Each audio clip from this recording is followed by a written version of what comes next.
后来继续来看高雄大社的观音山顶有一栋趴荒将近20年的度假会馆，因为负责人伫10多年前敛钱20亿，搁欠税超过600万，互法院拍卖几啊届拢流标。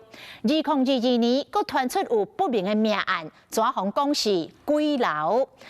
行政执行署高雄分署昨再度来拍卖，总算是以1.8亿来卖出咯。买到的人是咧做不动产开发公司，买这栋楼有啥物用途都唔知咯。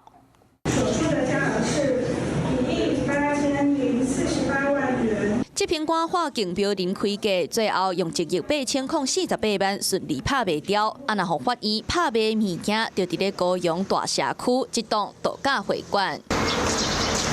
会馆内底外口拢是杂草，门窗嘛拢互毁损，顶袂少粪扫甲物件，因为坑伫要20年。当初起的集团因为涉及乌洗20多亿，phòng檢調查到，互伫要员工的会馆工程全停掉。後續講因為欠稅650多萬，封查封了後，送行政執行署來執行。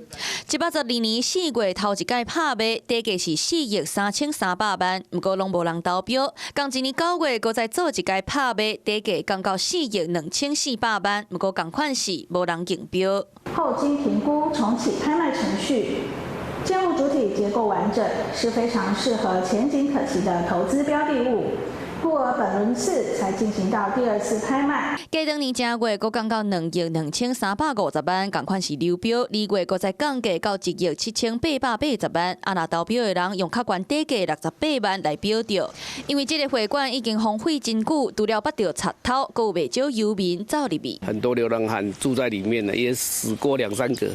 之前也法拍蠻多次的，好像都沒賣掉，難得可以看到它被賣掉。這個標掉的是做不動產開發的公司法人，就有人咧約有可能是要來起樓啊厝，互住佇當地的人攏真期待。你好，我是宋燕明，想掌握最及時的新聞資訊嗎？趕緊訂閱、按讚、開啟小鈴鐺，鎖定華視新聞 YouTube 頻道。